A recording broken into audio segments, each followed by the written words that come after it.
Hey everyone, PLS Prepping Reviews here. How y'all doing today? As for us, nice 74-degree weather, excellent day. Just coming to give you a quick update on what's going on with the Aurora. And this is what we got. This has been updated 5 hours ago. This is from the Gazette here in Denver. Let me read this to you. Attorney letters warned Colorado officials of Venezuelan gang control at apartments. Aurora initially dismissed claims but later acknowledged gang activities and arrests. So we're getting a little bit more information. Letters obtained by the Denver Gazette from the law firm representing CBZ. CBZ is the one that owns and operates those three different apartment complexes in Aurora, where all these problems are going on. Whose apartment complex in Aurora was shut down over the city described as safety issues last month. Show officials were fully aware weeks ago of the accusations that the Venezuelan gang had forcibly taken control of the property. In an August 28th letter in Colorado Attorney General Phil Weiser, the law firm wrote that CBZ management had been informed that the Aurora multifamily project have been forcibly taken control of by gangs that have immigrated here from Venezuela. Based in Brooklyn, the CBZ management operates rental apartments in New York and Colorado with 11 properties in Denver, Aurora, Colorado Springs, and Pueblo. Aurora officials initially dismissed the company's claim publicly, calling them diversionary tactics and alternative narratives. Typical, right guys? Typical. Let's see here. The issue the city insisted was the numerous violations of local government codes. Officials have since walked back those claims back. The Aurora complex affected by gangs based on the report include the Aspen Grove, Whispering Pines, and the Edge at the Lowry, and that's the one that we went to.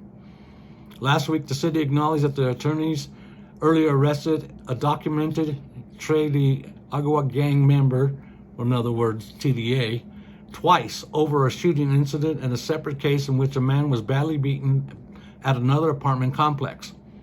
After the first arrest, the gang member court documents revealed was released on a bond. It was the first time that the city acknowledged authorities held in their custody a potential ringleader of the Venezuelan prison gang called TDA, which local and federal officials earlier said is operating in Metro Denver.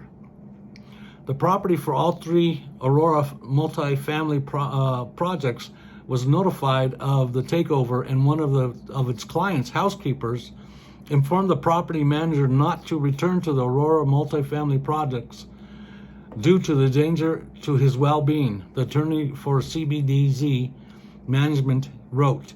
In the letter to Weisner, the attorney said that the company was informed that the Aurora Police Department was unable to take effective actions due to consent decree with the Colorado Attorney General's office. So they fight within each other. Crazy. Our clients have, for several months, complained to the Aurora Police Department and the Aurora Code Enforcement Division about the lawlessness surrounding the Aurora multifamily projects, the letter stated. For the most part, the response has been very little and totally ineffective.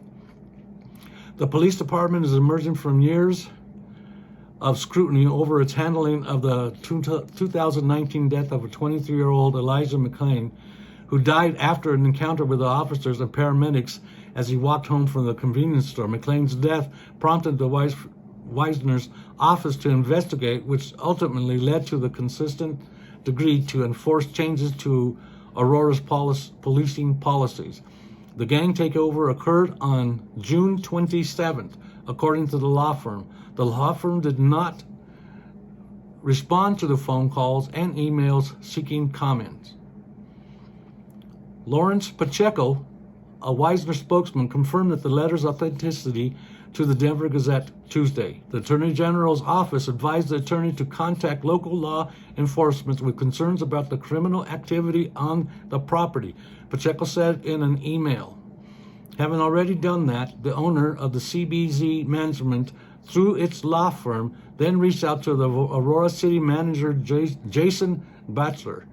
On July 3rd, the landlord's attorney wrote a similar worded letter to Batchelor describing a dire situation and stated that the owner no longer have control of the properties, with residents being subjected to threats of physical violence and tyranny from the gangs.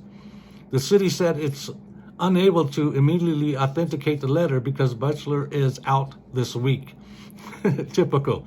In the meeting with the Aurora Police, the Federal Bureau of Investigation, the U.S. Department of Homeland Security, the landlords were told that the gang infiltration in these Aurora properties were not an isolated incident. There it is, guys. Not isolated incident.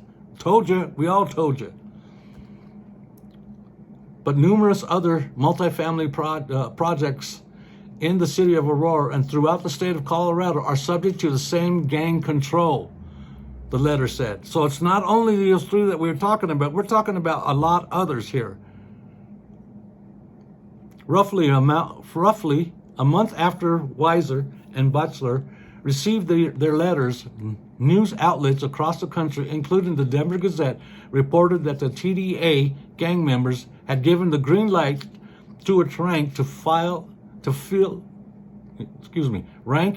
and file to attack law enforcement. But Aurora and Denver police have acknowledged that the warning, but have disclosed little else. It's unclear whether Batchelor replied to the letter. Batchelor could not be reached to comment on Tuesday.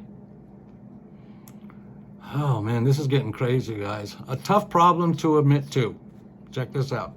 On Friday night, Aurora officials released a video insisting that the gang members have not taken over one apartment complex, part of an aggressive campaign by the city to push back against some reports by national media outlets reporting an organized Venezuelan crime gang has overrun the Colorado municipality. That's a very hard word for me.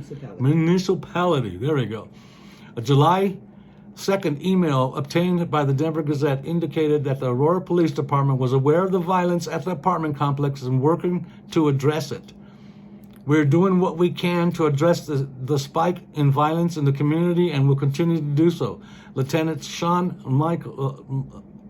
Michael said in a July 2nd email. Well, I'm having a hard time talking to these guys. What's that? Authenticity by the city.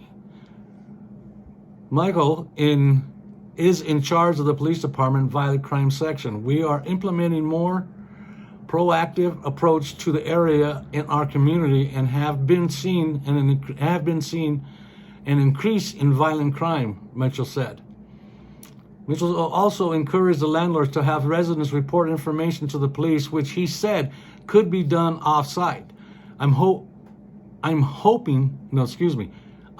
hopeful that we will begin to see decrease in criminal activity in these areas, which includes your properties, Mitchell wrote about 2 months ago. That's 2 months ago. So all this other stuff that just happened and everything, that just tells you how much the city has been doing. Nothing.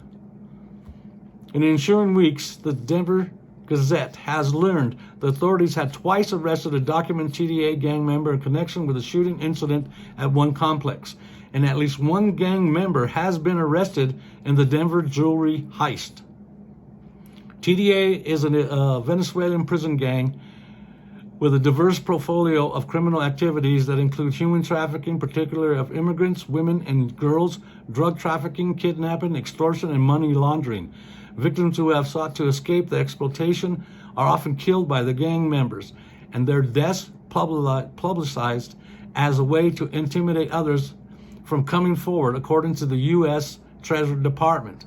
Since President Nicolas Maduro assumed office in 2013, Venezuela has descended into economic and political chaos, with more than 7 million Venezuelans having fled the country, seeking refuge in countries around the globe, including the United States. Nearly 43,000 immigrants, many from Venezuela, have sought refuge in Denver. Plane, bus, and train tickets purchased by Denver officials suggest half have stayed in the region. Last month, Aurora City officials shuttered Aspen Grove, a 98-unit complex near the University of Colorado Auschwitz Medical Campus, and evicted 300 people, mostly immigrants. City officials cited a laundry list of issues at the complex that include rodent infestation, sewer backups, trash pileups, water leaks, shattered or missing windows, and a lack of electricity. Ryan Lube, a city Aurora spokesman, initially said that the building owners and managers made the decision to effectively abandon the paying tenants. Instead of expending the resources to address and document issues, CBZ and its shareholders have hired a team of attorneys, excuse me guys, I'm just having a bad day. And as we learned today, a Florida-based public relations firm to encourage in diversity tactics, fight the city in its city charter mandated duties to enforce city code and alternative narratives, which many of you, Luby said in his email on August 5th. Luby at the time was responding to the press release of the CBDZ management, which hired a PR firm that sent out a press release defending the landlord's actions. Because we care for the safety of our tenants and other members of the community, what we will have to say that the issue of TDA over the properties and communities in Aurora means that we are not able to present on this property or any other properties in similar situation, also being impacted by gang presence, and the company said. After more information started trickling out, Aurora officials acknowledged the gang's activity. This is a tough problem to admit. 2. Aurora City Council member Danielle Jutski said, I don't think any city wants to admit to having problems like this. It was kind of to save face. That's pretty much about what they did.